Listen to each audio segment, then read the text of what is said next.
What's up, everybody? Welcome to What the Funcast, episode 114. It's a big number. I'm one of your hosts, Paul, and joining me for the first time ever is Ahmed. How are you, Ahmed? First time ever. Wow, Paul, it's really great to be here. It's really an honor. I've been a fan of the show for a real long time, and just, being able to be here and really, talk to you and see you in the flesh is truly a dream come true. So I'd like to thank the Academy, my mom, my dad, everyone who believed in me on this journey.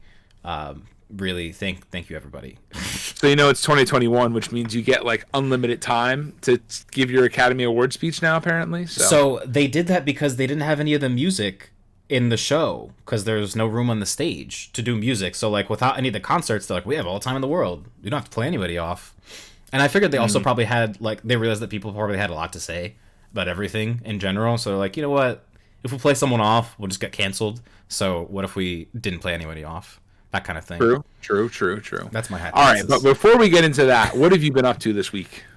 Yes, besides that, up to nothing exciting, but I did finally watch a film for the first time in a very long time. Feature full-length film? A full-length feature film, Mortal Kombat. And it was pretty fun. And how was it? I enjoyed it. I think it was fun. It's not a good movie by any means. It's like Venom, where it's not good, but it's fun. Venom is a lot of fun. I can't wait for the chat to cave in on you. No one's gonna cave in. I think everyone agrees that Venom is not that great of a movie. But, it's fun to watch. I enjoyed it. And I enjoyed Mortal Kombat. I think it's a fun watch. Especially for the low price of free, because it's included on HBO Max. So. Interesting. And before you say that HBO Max is a paid service, I don't pay for it. My mom does, so. Whatever. Mucha disgusting. You hate to see it, folks. Well, I don't hate to see it. I love to see it, actually. But besides that... Did you know the Spotify Premium, Spotify Family is going up $1, speaking of things that you mooch off of? Yeah, I don't pay for that either, so... Whatever. Not me, paying for everything under the goddamn sun. You gotta get in with the people. I don't know. It's okay. I pay my phone bill. And I pay for Netflix, and I pay for Hulu, and I pay for Disney+. I pay my dues, just elsewhere. Go on, I pay those too. Well, I don't know what to tell you. Could share, but... What are you gonna do? Nope, that ship has sailed, I guess. The house is full. That's I tried to get in, and y'all said no, get out. That's a struggle of being an eldest child. That's your problem. Should have been a youngest child like me. Ahmed said, listen, I've solved the problem. All of your problems, I've solved them. Yeah, you just have to be reborn. Don't be the eldest child. Just like a phoenix rise from the ashes. I can't stand you. Anyways, besides Mortal Kombat, I've just been playing my usual bullshit: Overwatch, Roller Coaster Tycoon, Hades. Really, I was watching you play Hades last night, and you're like, "Yeah, let's go Zag," and I'm like, "I know it's Zagreus, but I don't know what this means." There's nothing else to it. That was it. I've surpassed 100 escape attempts. That game continues to be ridiculously addicting. I'm trying to 100% it at this point, for no good reason. Actually, no, for some good reason, because I'm still advancing through the story. The story just never ends. There's so much dialogue and spoken dialogue in this game. It's unreal. We were watching, and we obviously Carla and Emma have played Hades even more. They have more escape attempts than I do, and they haven't even gotten to some parts of the story that I got in last night. I don't want to spoil anything, but a major plot point happened last night, and they're like, wait, what the hell? So yeah, no, it's a very interesting game. I am thoroughly enjoying it. And speaking of roguelike games or games where you continuously die, I'm super excited for Returnal this Friday. The review embargo lifts on Thursday, but I have a good feeling that it's going to get very, very good reviews based on all of the previews and things that I've been seeing. The journalists and whatnot seem very hyped about it. You went from this game looks pretty bad to I'm so excited because then I started looking into it, doing actual bandwagon bullshit videos. That you always feed into. Disgusting. Listen, you're a sellout. You're a sellout. Just say it. Can I live my life? Sell out. I did my research and I looked at all the videos and preview videos and I'm like, okay, I'm in. I really want to play this. I'm excited for it. I haven't done any research. I'm gonna wait for the reviews to drop. Here's the deal. That's on you. I'm a sellout for doing my research, but you're a sellout, or not a sellout for looking at reviews. I'm waiting for the reviews to drop, bitch. He said, okay, that's good. You stream that. I'll stream New Pokemon Snap on Friday, and then we can figure out. I don't know. We can share notes and see what we think was good. We'll figure it out. But I'm super and then excited. I'll wait for Returnal to inevitably hit $20, and then. I mean, No, it's yeah. not. I'm like, It's I'm gonna be like, $20 forever. well, that's where I'm debating whether I'm going to buy it day one. Like, I said I was going to preload it. That was a lie. I'm not going to preload it until Thursday, just to When did you make say sure. to preload it? in Discord, I was like, I'm going to preload it to the PS5 right now. There's no reason for that. Not yet, at least. But Oh my gosh. once I make sure, I'll also wait for the reviews just to be positive, because I've been burned before. Cyberpunk 2077. So we'll see what happens. But I'm just really excited because it seems like it's the first like actual PS5 exclusive that like fully takes advantage of the technology on offer. Like, did you see the thing about how it utilizes the DualSense controllers? Like fully, like it's part of the game mechanic, the whole adaptive trigger thing. No, I did not see that. It's like as you progress through the game, you'll get like secondary weapons, and like the triggers will adapt to like to use your primary weapon. You just pull the trigger down like halfway, and then to use the secondary weapon, you pull it down all the way. There's like steps to it and whatnot. I don't know. Everyone was like raving about it and was like, this genuinely feels like a game or a mechanic that can't be done on any other thing besides the PS5, and it's like exclusive to this. So we did go through all of like the PS5 exclusive features like ray tracing and Yes. dynamic 4K and 60 FPS. Yep, it's 4K 60, ray traced. Like it feels like an actual true next gen game and not just something cut together.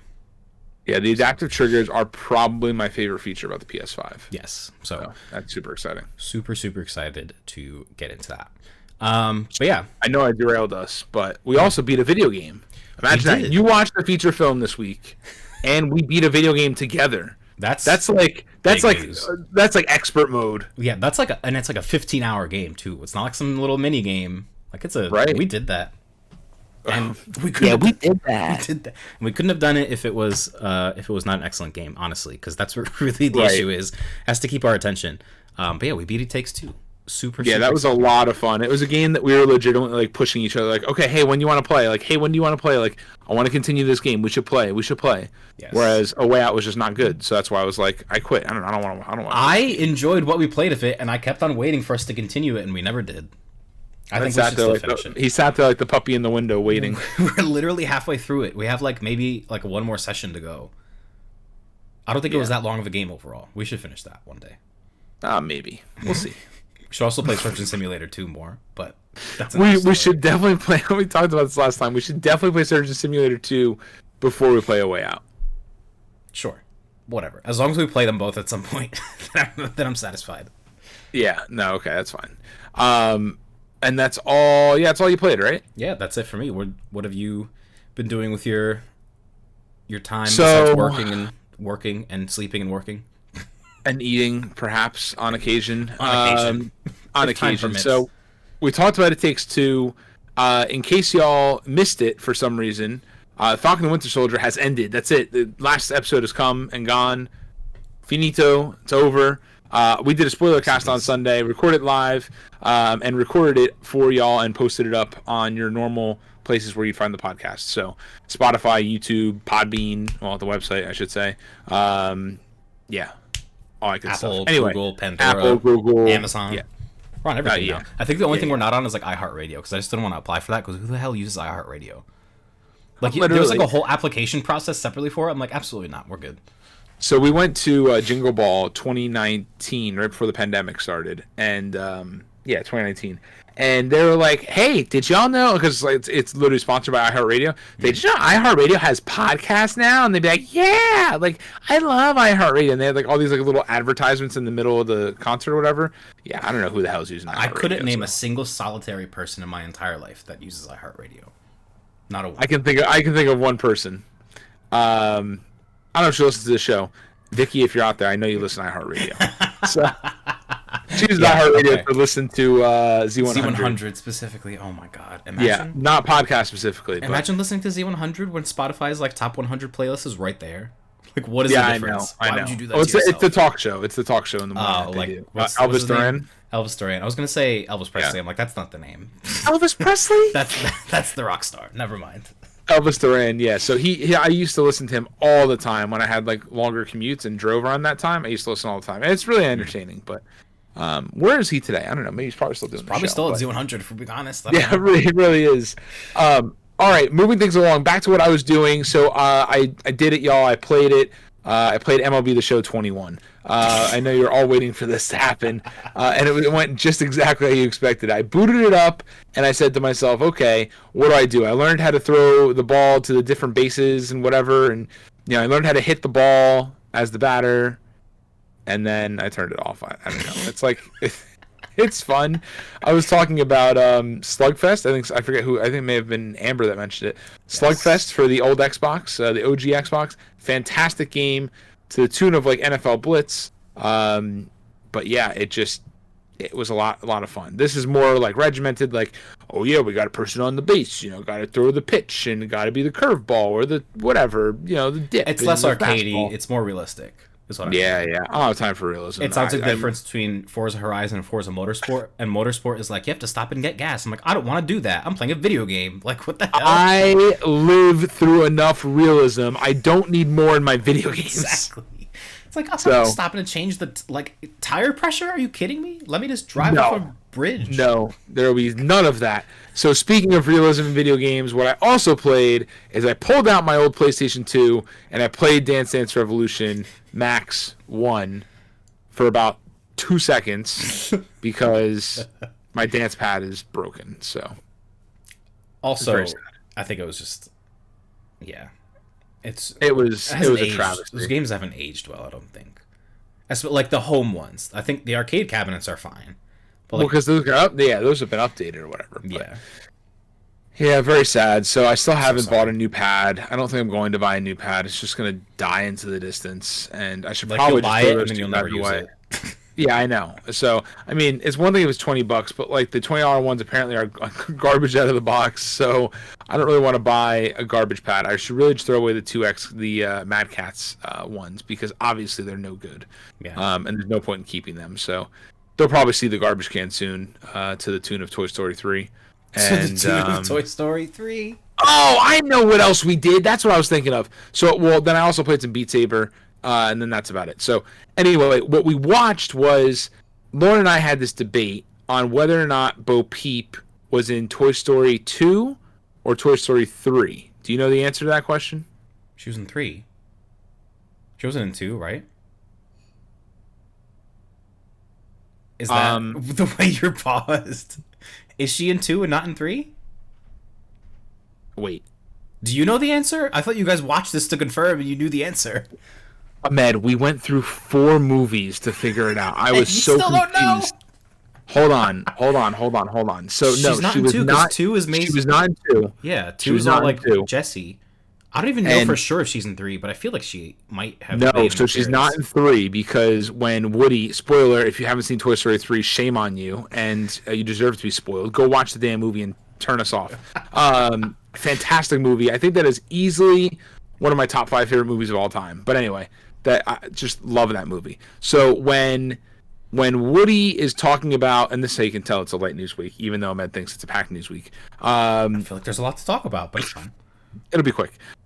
So when Woody is talking to everybody and he's talking about the going into attic mode or whatever, and he's like, yeah, I mean, sure, we've lost a lot of friends over time and whatever, and he's like, yeah, Wheezy, Etch, and Bo Peep, and then he like has that zoom in Tom Hanks moment where like they even Bo, and then he goes to that whole moment.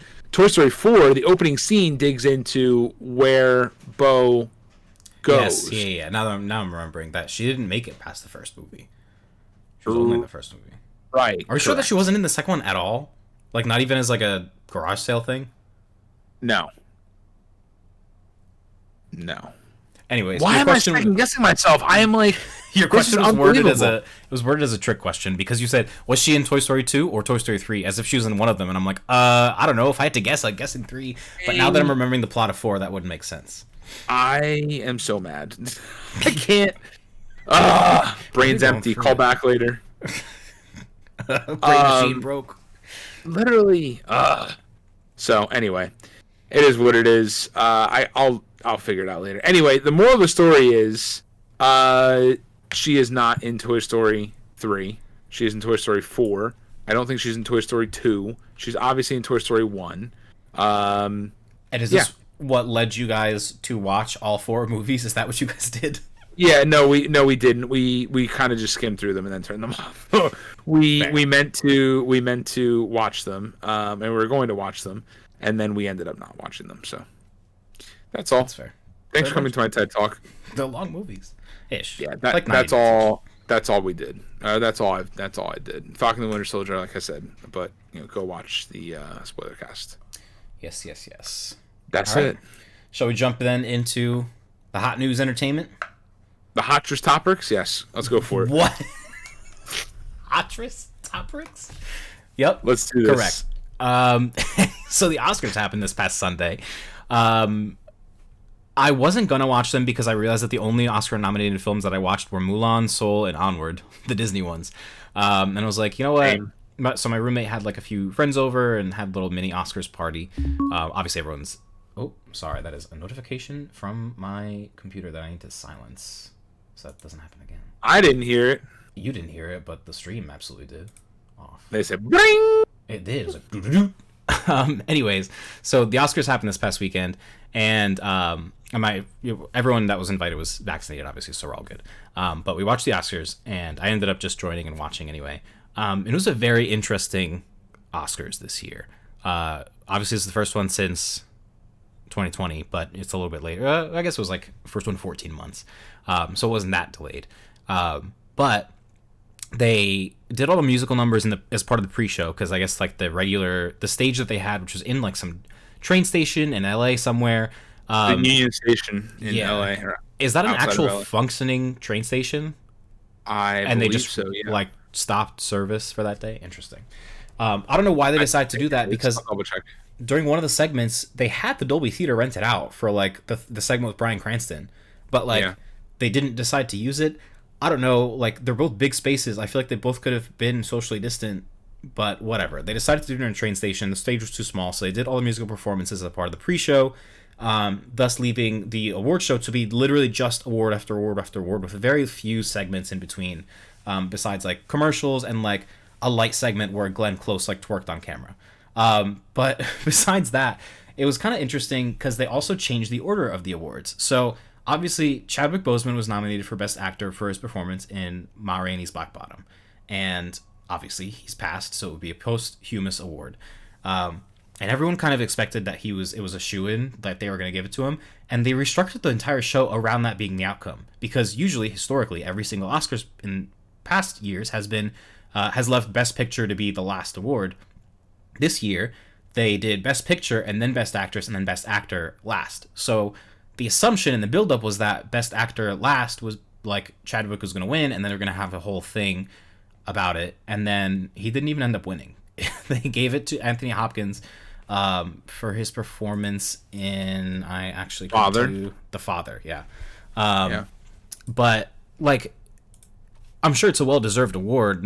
There's no shade to Anthony Hopkins, but he also wasn't even there to give an acceptance speech because he didn't want to travel to one of the remote locations. So obviously the main event was in LA, but they also had remote locations where they would video in people from other areas. And one of the remote locations was in London, and I think there was another one in France at some point. So he didn't want to travel to any of those because he's an 83-year-old man in a pandemic, and he doesn't want to risk his life. But they also wouldn't allow Zoom. They were like, no Zoom this year. We're going to try to pretend like everything's normal. Masks off when the cameras are on, but masks on when the cameras are off. And it's like, what's even the point? But they didn't want to use Zoom, so he couldn't even... Really? Hold on a second. I missed that part because it seemed like just some people had masks on and some people didn't. They said, Angela Bassett in her like opening speech in the beginning said, she was like, no Zoom this year, but we're still following all the safety protocols, masks on when the cameras are off, just like on set, blah, blah, blah, like as if we're in a movie. But anyway, they didn't want to use Zoom, so Anthony Hopkins couldn't even give an acceptance speech. So it was like such a shitty ending to the awards show. They're like, and the Oscar goes to Anthony Hopkins, and the Oscars or Academy will be accepting it on his behalf. Good night. And that was it. And it's like, what? It was really awkward. So awkward. We had watched most of it. I'd be lying if I told you I paid attention to every waking moment of it. I mean, we sat and watched. I mean, obviously, yeah. As I said on stream on Sunday, I hadn't seen many of the movies, any of the movies for that matter. I saw Onward, I saw Soul, saw Mulan, saw Borat 2, which, I think all those movies were nominated for something, including Borat. Was nominated for Best Picture, I believe. Yeah, so which is shocking to me, but which yeah. is insane to me. Yeah. All I know is that Rudy Giuliani got 2 Razzie Awards for his performance in Borat 2. So shout out to him. He didn't even know he was in a movie. His involvement, whatever. But yeah, so we watched it because it was on, and I think we ended up watching it like 15 minutes. What? Borat was not nominated for Best Picture. That was a complete lie. It was Right, I didn't think it was. It was Best Actress. Best for Marie Baklava. No. Best supporting actress. Yeah. Yes, best supporting actress for Maria Bakalova. Yeah. Baklava. I don't know how to pronounce it. Definitely looks like baklava in my head. That's the only way I remember it. But that's fine. Yeah. So we watched it, and I was like, okay, this is great. Congratulations to everyone winning. And then I'll be honest, again, the Anthony Hopkins thing didn't even strike me because I literally got up, went to the kitchen, was doing dishes or something, and by the time I came back, it was like all I heard was the Academy will be accepting the award on his behalf. It didn't even hit me because I didn't even invest myself in the nominations with respect to like Chadwick getting it. I know Chadwick was getting awards to begin with, but for some reason I thought that he wasn't even nominated. I couldn't remember, but once again, because I just wasn't invested in them. So yeah, pretty crazy stuff. And then like they're clapping. I'm like, Lauren, is this over? And she's like, I guess so. And I was like, that's a weird way to end it. Just a very weird way. Very strange way to end it. And I wish that I feel like someone had to have known that it was a possibility. Like the fact that I guess so when the names are picked or whatever and like the votes are counted by a separate party. So like even the producers of the actual show that's airing don't know what's going to happen. But like the fact that they all structured the show around him winning and then he didn't, it's like someone had to have been like, okay, there's a slight possibility that he won't win. What happens then? Do we just have a shitty show? And they had a shitty show, I guess. I don't know. Like someone had to have known somewhere. I don't know. It's very. And it was funny because a lot of people are like, "Oh, like the ratings are so bad," and like the Oscars rating, like it was such a horrible show, and this and that. And it's like I was reading this article about how every award show has had low ratings because of the pandemic, and it's like I think people are overly dramatic about some things. I agree 100% with you though that if you're going to restructure the show and you're going to announce Best Picture not at the end. And then, like, you better be 1,000% sure that he's going to get the award. Like, there should be no room for doubt for that kind of thing. And I wonder if that was almost like to show the integrity of the show, or it's like, hey, look, like, we just kind of threw away our show because, I don't know, we didn't know. But at the very end, and this was the whole Spotlight, not Spotlight, Moonlight, and La La Land. La La Land. It was La La Land. Okay. The whole mix-up there, at the very end, it was like, there was a little an excerpt saying they don't know exactly what you said. They don't know what's going to be in the envelope until it's opened. Yada yada yada. Yeah, because all the vote, like the voting members vote, and then it goes to like Price Water Clearinghouse or whatever it's called, PCW, PCH. And then they I don't know if they do it for every year, but I'm pretty sure I always remember their name. But the good news is Chadwick's family is not upset about the outcome, about Anthony Hopkins winning the award. So this one comes from IndieWire, and I'll quote, as reported by TMZ, Derek is Chadwick's brother, doesn't view Chadwick not winning an Oscar for Best Picture as a snub because every nominated actor was excellent and deserving of the award. He says his family isn't upset or agitated whatsoever that Chadwick's name wasn't called. Derek tells us the family wishes Hopkins and his family all the best because, as Derek put it, I'm sure Anthony would if Chad had won. Derek said Chadwick wasn't one to put too much value on the Oscars anyway, and he always described them to me as a campaign. That being said, Derek says yes, an Oscar would have been an achievement, but it was never an obsession. So that's good that they're, Yeah, that is good. Very graceful. Yeah, very graceful indeed. And then I saw something. I guess Anthony Hopkins gave his kind of little speech after he won as well, like via Instagram or something. It was like it was like Instagram or TikTok or something like that. Very grateful to be like the oldest person to win an Oscar or something, or like to win and it was kind of interesting because it came off like look guys, I'm 83 years old. I didn't expect to get an Oscar for this. Like I think that they're but I'm very grateful that they decided to give it to me. So whatever. Hopefully he was deserving of it, and if he got it, then that's great for him. But I still struggle with let's a pandemic, but make it normal, right? Like I just don't. I don't understand why a video call was such a I don't know. I guess the idea was they want to show that the world is healing, or because the Oscars is kind of like a world stage, right? It's not just Americans; it's like the world. So they want to show that like America is doing better, kind of thing. I don't know. America may be doing better, but the world is burning. The world really is not doing great. Yeah, you're not here to hear about that. No, we're not. We're here to listen to all about how Spider-Man is finally coming to Disney Plus. So this is super exciting, especially for people that do not own these films. This one comes straight from Deadline, who says Disney and Sony reach. Was like, come on, load. Disney and Sony reach Windows. No, it loaded a couple seconds ago. Okay. Disney and Sony reach Windows deal that can sling Spider-Man to Disney Plus for the first time, along with reach across Hulu, ABC, FX, and more. They go on to say the flagship streaming service in Hulu, flagship streaming service. Say that 10 times fast. Being Disney Plus and Hulu are among many platforms covered by the agreement, which the official announcement called unprecedented. A host of platforms under the Disney tent are involved, including ABC, FX, Freeform, and Freeform. No specific plans for Disney Plus have yet been finalized, but Marvel fans have been wondering when Spidey and others would appear alongside the rest of the streaming stable. For complicated legal reasons, the franchise has not been a full-fledged member of the Disney-controlled Marvel Cinematic Universe. So theatrical releases from 2022 to 2026 will move to Disney after their runs on Netflix, which earlier this month announced a deal with Sony for a pay-one exclusive, as well as co-production rights to direct-to-streaming films. So we talked about this in episode 112, but Sony movies will go to Netflix first for an 18-month exclusive window before they're opening to other streaming services like Disney Plus and Hulu. Yeah, so that's what the pay-one exclusive means. I was like, I don't know what that means, but I looked right. it up.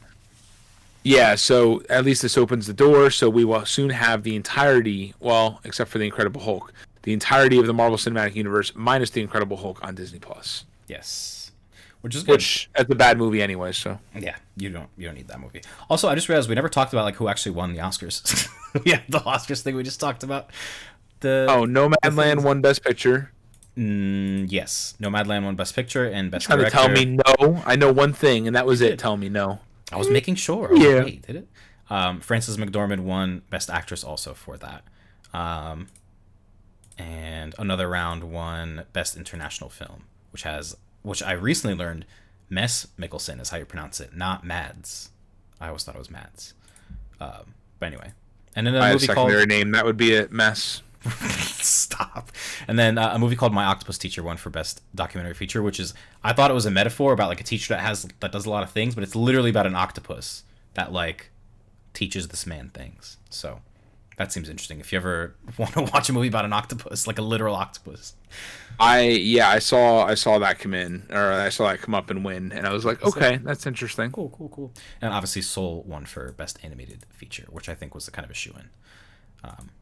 But yeah, those are kind of the big awards. All right, now we can move on. Oh, okay, good. Just want to make sure that we covered it. No, it's good. It's good. I mean, I don't know. They don't mean much to me this year, like I said, so I'm being biased. But what I'm also going to be biased about is that the Haunted Mansion movie does not need a reboot. So 999 happy haunts, but there's room for 1,000. I volunteer. Ahmed, please. I'm hyped about it. You're like, does not need. I feel like it does. I don't think the original movie was good. Oh, the original movie was terrible. Exactly. So this one comes from IGN. So I'll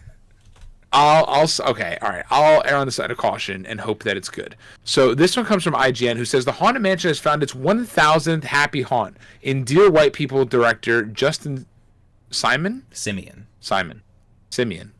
you know that for a fact? No, but that's how it's spelled. So why would it not be pronounced Simeon? It's Simeon. It could be. Who knows? What the Funcast has become, take everything and make it French, just to piss off Ahmed. What's the Funcast? Okay.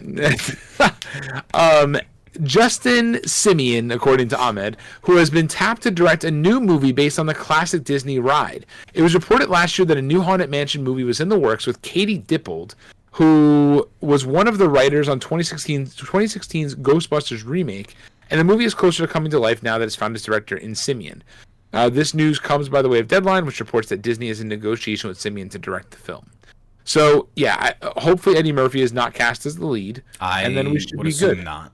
I think his acting career's... I think he stopped doing that. What is Eddie Murphy's last movie? I don't know. Remember when Jungle Cruise was supposed to come out last year, and it's supposed to now come out this year? I really hope that movie is actually good.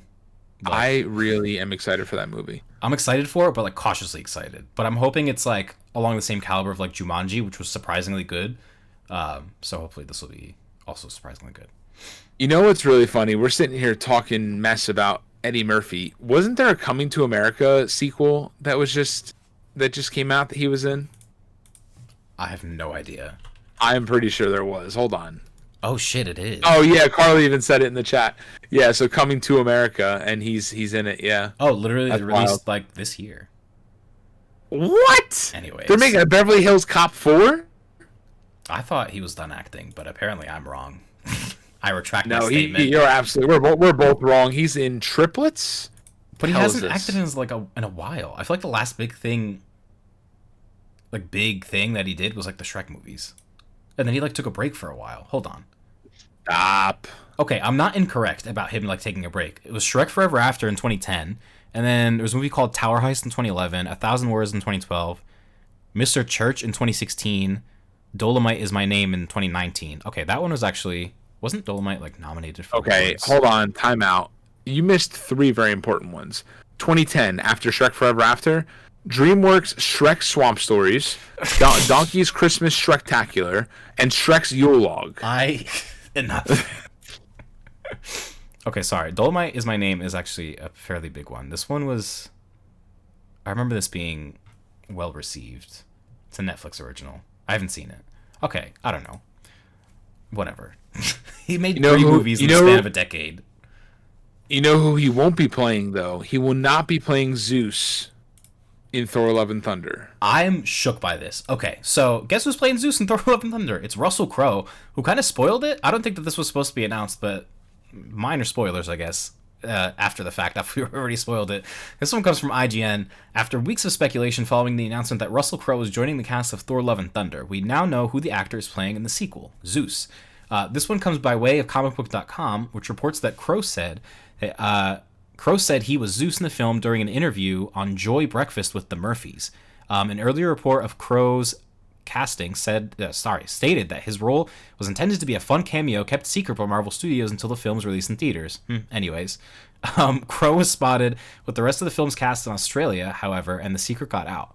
Now we know what he's doing on set. He says, "I'm going to get on my bicycle." Crowe said in the interview, "I'm going to ride up to Disney Fox Studios, and around 9:15, I shall be Zeus."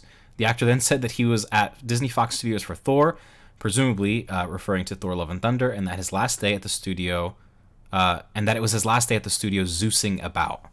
Which is, so there's a lot to unpack here. One, obviously that he spoiled the major cameo, but whatever. Zeus is a Greek god. Thor is a Norse god. They're both the gods of thunder. What does this mean? How does this work? You could have smacked me in the face with that, and I wouldn't have picked it up. Did you? Come on, wake up! It's me playing Hades. That's really how I know this. But like, yeah, that is the. How do you not know that Zeus is the god of thunder? I know he was, but I didn't piece it together like that. I mean, I don't care. You. I'm like, oh, okay, Zeus, whatever. But yeah, like, what does this mean? Like, is this another symptom of a multiverse, or do both Greek gods and Norse gods,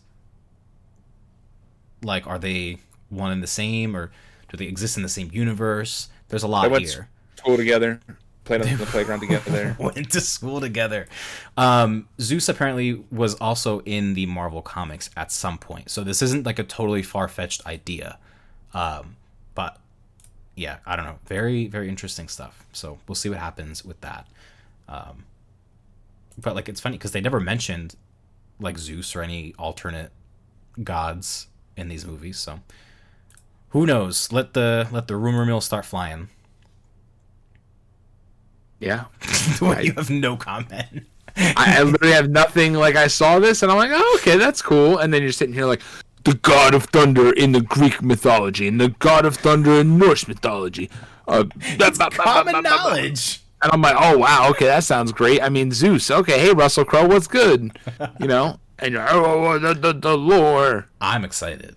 I'm sorry that I'm excited too, but I'm just not like. I don't know what to tell you. Actually, how could they play on the playground together if they're from different mythologies? I'm just wondering how it's gonna fit in. I'm very interested, and I hope it's good.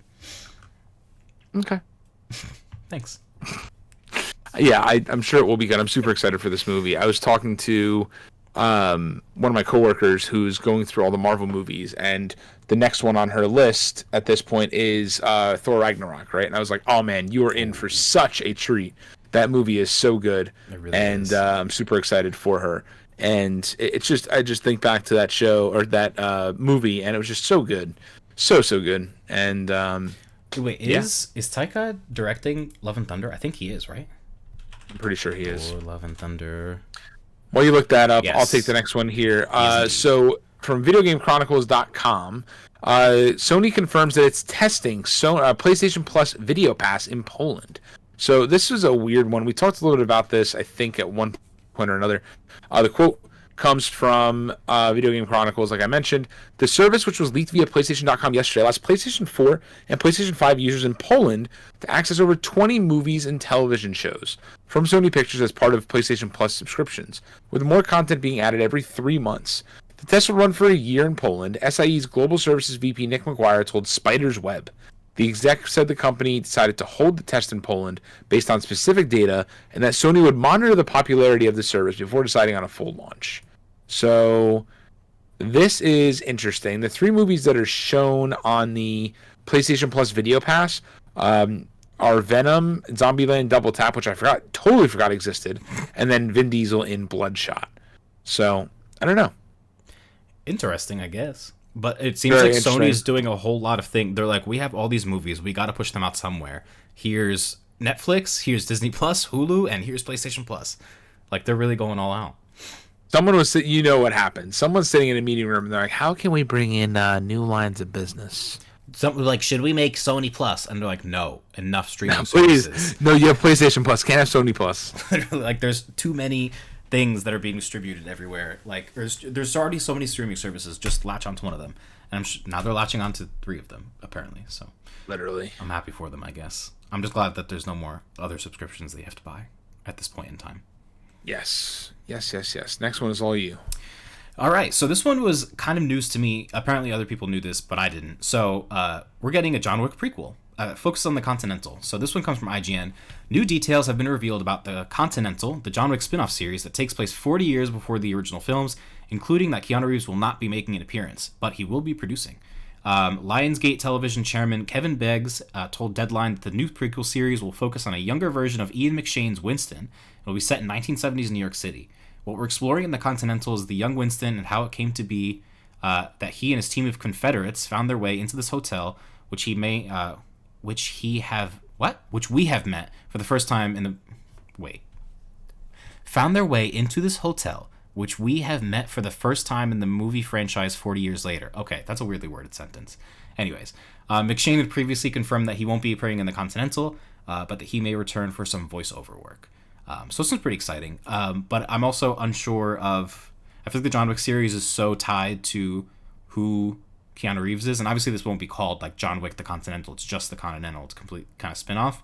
But my concern for this is the same concern I have for the new Kingsman movie, which is also a prequel, where it's like, I feel like the Kingsman series is so tied to Taron Egerton's character, and John Wick is so tied to Keanu Reeves. It's like, will this be good still, even if it's the same universe?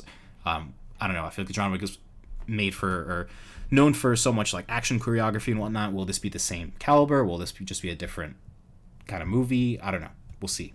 But regardless, excited nonetheless, because those movies are excellent, and Paul, you need to watch them like yesterday. Yeah, I know I need to. And it's, I agree 100% with the Kingsman concern, because I feel the same way. Like, Kingsman is synonymous with Taron Egerton and his character in the movie. And I think that the Kingsman, or whatever the title of the prequel is, it'll be interesting to see how that does. Did that ever come out? I don't remember. No, it's been delayed like into the oblivion. I think it's coming out this year. Coming out August 2021 as of Google. Still sorry. Yeah. Oh, it has Daniel Bruhl, who was Zemo, and Aaron Taylor Johnson. Daniel Bruhl. I think that's how you pronounce it. It has the U with like the 2 dots. It's like Uber. It's Bruhl. Bruhl. And Stanley Tucci's in it too. But anyways, that's all well and good. Yes. But you know what's even better than that?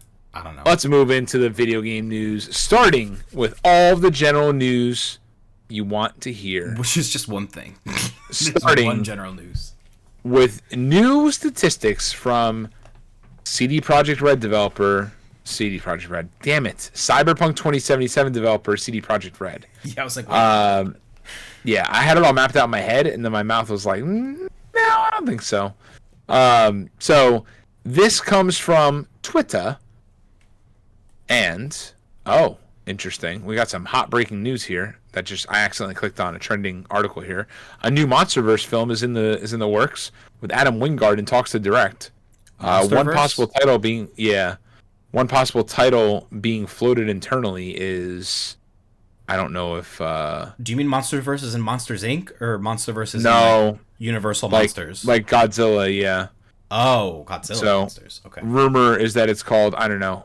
Don't listen to me for a second if you consider any movie title spoilers. Son of Kong. So. Interesting. Okay. I haven't seen any of the new movies, so that means nothing to me. I didn't realize that was called the MonsterVerse. When I hear MonsterVerse, I think of like Universal monsters, like Frankenstein, Dracula, the Mummy. Yeah. So that's hot breaking news trending on the Twitter. I was excited. Wait, there's so many things happening. All right, Carla is excited. So this comes from Daniel Ahmad on Twitter, who says new data from CD Projekt Red. Cyberpunk 2077 sold 13.7 million copies by the end of year 2020. The Witcher had its second best year in history in 2020. It sold over 30 million units, and next-gen console editions of both Cyberpunk and The Witcher 3 will launch in the second half of 2021. In regard to the 13.7 million units that Cyberpunk sold, 56% were sold on PC, 28% on PS4, and 17% on Xbox One. 73% of Cyberpunk 2077 title copies were sold digitally. If we assume all the PC sales were digital, that means digital sales on console were a minimum of 38%, likely higher. The total budget for Cyberpunk 2077 was $315 million. And there's a breakdown of sales by region. A fifth of them were from Asia. There's a whole report here that CD Projekt Red went through and showed. That's wild that Witcher 3 had its second best year in 2020, and I wonder if that was because of the pandemic. It probably was because of the pandemic, because Cyberpunk didn't release until way later in the year to have affected that. But that's crazy.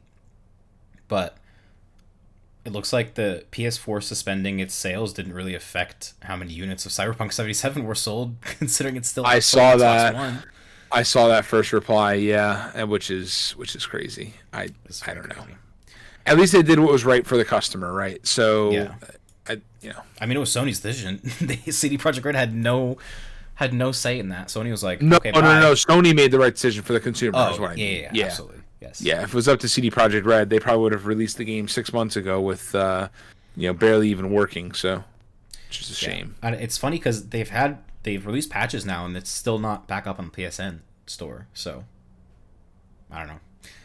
Who knows? Maybe it's Sucks still not to up be to you. par. Truly does. Maybe when you make a game, don't release it too early. I don't know. Literally. Anyways, this one. Speaking of PS5 exclusive, which we weren't speaking of that before. We were speaking really about that at the beginning of the episode when we were talking about Returnal.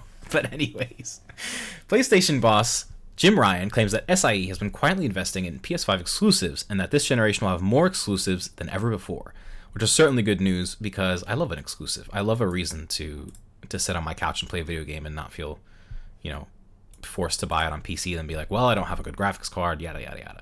Anyways, this one comes from VideoGamesChronicle.com. We have been quietly but steadily investing in high-quality games for PlayStation, and we will make sure that the PS5 generation will be more dedicated software than ever before, Ryan said. We've repeatedly engaged in mergers and acquisitions, including Insomniac Games in the US. We will not rule out that option in the future. Let's see here.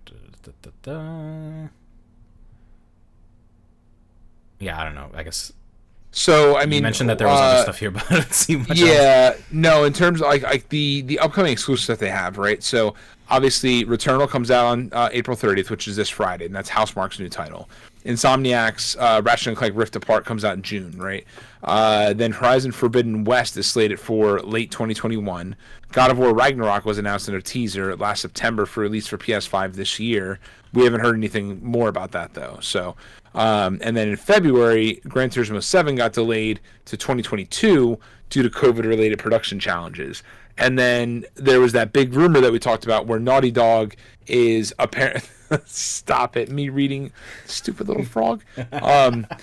Apparently Naughty Dog is working on a remake of the original Last of Us for God knows what reason, right? Oh, yeah, I remember that. So yeah, so take all that. I mean, that's a good amount already. So I think that they're feeling the pressure from Game Pass, they're feeling the pressure from Microsoft, and Microsoft's essentially pulling everyone together and going at Sony hard. And I think that's good because I think that'll just encourage more competition between them. Yeah. So it'd be super exciting. We still have that. Whenever I think of PS5 exclusive, I always think of that dumb cat game, Stray. It's like, that's such a weird one. Literally, the game. I love that game. That's an exclusive, right? That's not cross-platform? If anything, it might also be PC, but yes, it's at least exclusive on console to PS5. Yeah. So, we got things coming. We got things in the... And Deathloop. Deathloop's not exclusive. Well, that's a Bethesda game now, right? So, yes, well, it always was. So that's I put a big question mark above that one. I don't know what's going to happen there. But was it exclusive to PlayStation? I believe it was exclusive. Yes. Probably timed. I can't imagine that'll be super anything crazy. But yeah, it's a good time to own a PS5. Finally, as of Friday, it'll be a good time to own a PS5. We don't even know if the game's going to do well, but yes, I hope. I have high hopes. You also had high hopes for Cyberpunk. Hopes. It's fine. On that note, moving into the Microsoft realm, Microsoft announced that 13 EA game titles are now going to support FPS Boost on the Xbox Series X and the Xbox Series S. This comes from GadgetBridge.com, who says Microsoft recently announced that 13 game titles of Electronic Arts will soon get updates. These updates will provide enhancements to the refresh rates on the Xbox Series X and S. The FPS Boost will allow the gamers to play 13 games from Electronic Arts with refresh rates of up to 120 FPS. So the game titles from Electronic Arts that will support the refresh rates of up to 120 are as follows: Battlefield 1, Battlefield 4, Battlefield 5, Mirror's Edge Catalyst, Plants vs. Zombies Garden Warfare 1 and 2, Plants vs. Zombies Battle for Neighborville, Star Wars Battlefront 1 and 2, the newer games obviously, Titanfall 1, Titanfall 2, Unravel 2, and Sea of Solitude, which will actually only support a refresh rate of up to 60 hertz, which I'm assuming means that it was probably stuck at 30 previously. What's the boost for then? What is Sea of Solitude? I've never even heard of that. I feel like I can see the title in my brain, but yeah, I don't know. So this is good stuff. But this is Microsoft staying focused on bringing pretty much feature parity to older games. So, which is pretty cool stuff. Interesting. Sorry, I'm looking into Sea of Solitude and it looks spooky. Janky? Not janky. It looks spooky. I don't know. It's got very positive reviews on Steam.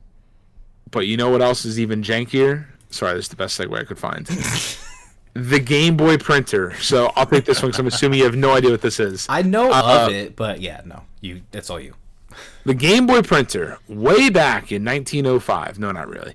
Way back, I don't know, maybe 30 years ago, 25 years ago? Maybe like 1995. That? Yeah, 19. What, how many years is that? I don't know. 30? Almost 30. In 4 years will be 30 years. So I was close. Anyway, back in like 1995, we'll say, maybe. Hypothetically. The Game Boy camera came out for the Nintendo Game Boy. And it literally was a cartridge that popped into your Game Boy and had a little camera on it. To accompany that was the Game Boy printer. Now, the Game Boy printer had ink and it had paper, and it pretty much printed out these pictures that you took with the Game Boy camera in all of their really shitty glory of, like, I don't know, like a 0.3 of a megapixel or something. They were literally like black and white, like 8-bit images, like of real life. It was not like photos at a funny. It was bad. It was not. It was rough.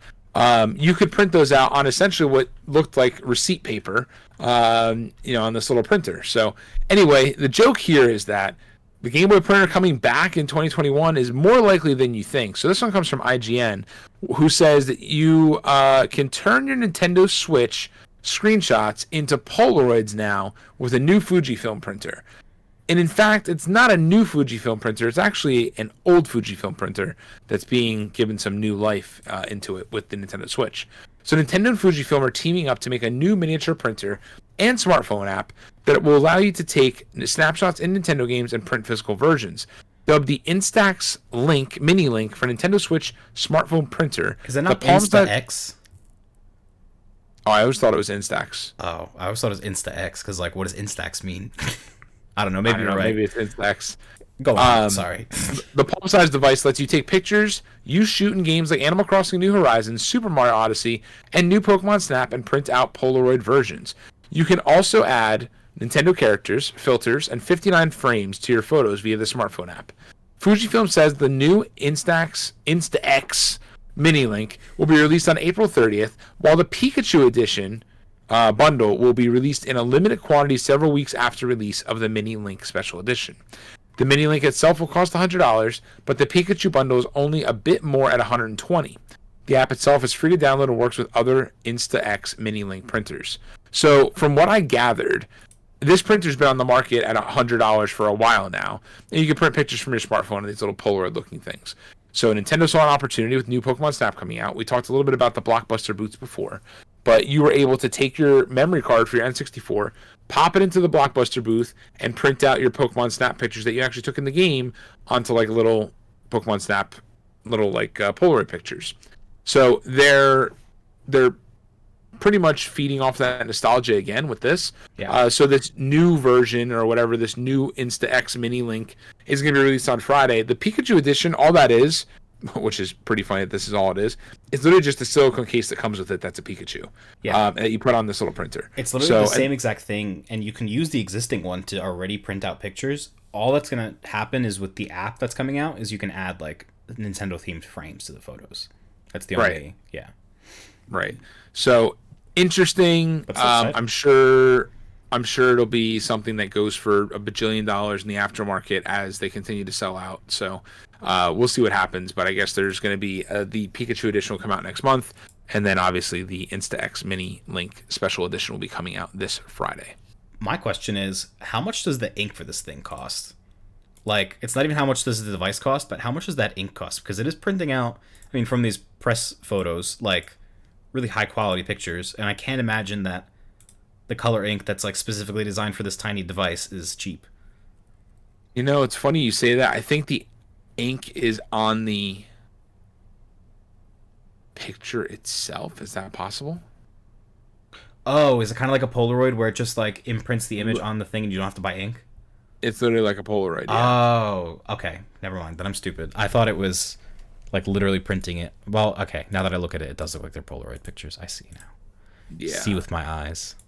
They're just like those the Fujifilm cameras. Like my sisters have them. Yeah. Where like it just like they like pretty much made Polaroid cameras. So how much do the picture paper things cost? That's the question. It's like, then it's pretty. I mean, it's not terribly expensive. So if I look at this one's on Amazon, $13.49 for 10 sheets. That's So it's like $1 per picture. That's not terrible. Like if you, it's a little expensive.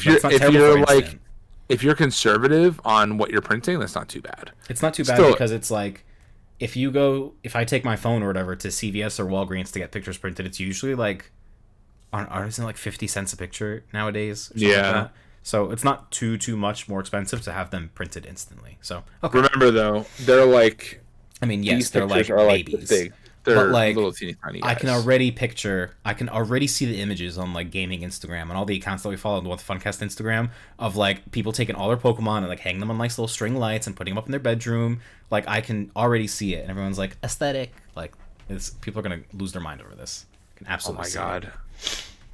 Anyways. Yeah, so it's funny. They're totally sold out on Amazon, selling anywhere between $140 to $200. Oh, they already went up on sale. The original one, yeah. So the Insta-X Mini Link or whatever. I don't know what the special edition is gonna be like. I saw something about like it having like tones of the Switch, like red and blue or something. I don't know. This is definitely on the market already.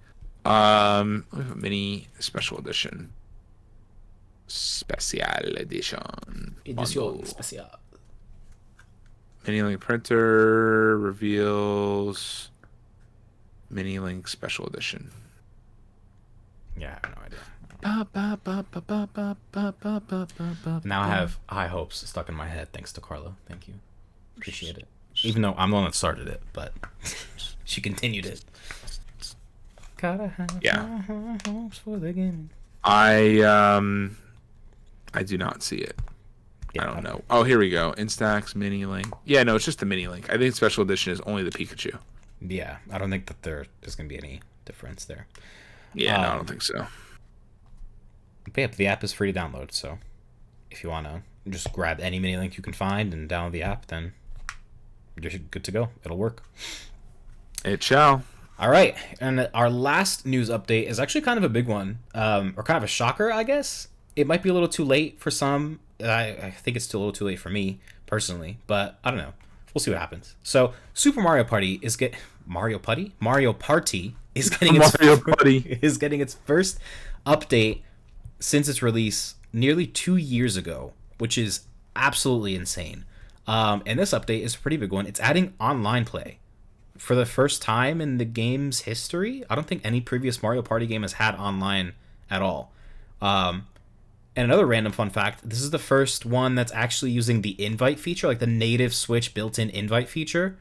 None of the other Switch online games allow you to like go into your friends list and invite users in that way. You have to just have a session open and like contact the friend outside of that and be like, hey, join my game. The code is XYZ or whatever it is.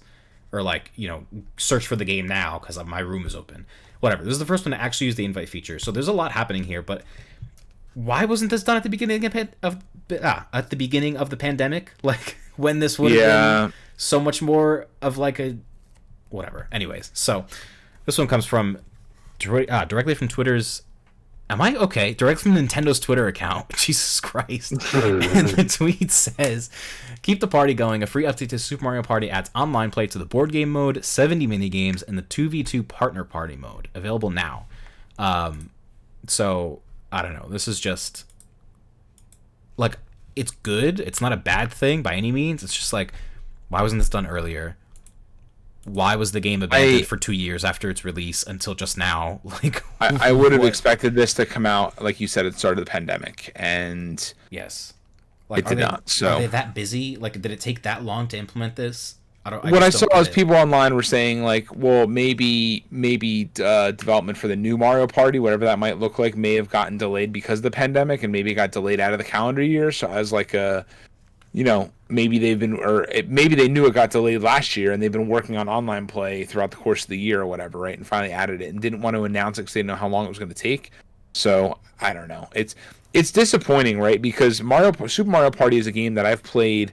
I can count on one hand how many times I've played it, just because it arrived, it seemed fun, it wasn't that great, the board selection was limited, and now it's got online play, which is great in fact, but it would have been really nice if we had that when we were on total lockdown in March. Like, and the fact that there was just no other content updates, like it seemed like it was hollow because there would be more content delivered through DLC, whatever. Kind of like Animal Crossing, like it would be kind of like a more service-oriented game, but it wasn't that either. So it all just feels so little, or too little, too late. But hopefully that this is more of like an experiment, and the next Mario Party kind of takes this and runs with it. And like, you know, that they've proven that the online play works or whatever. Right. I hope that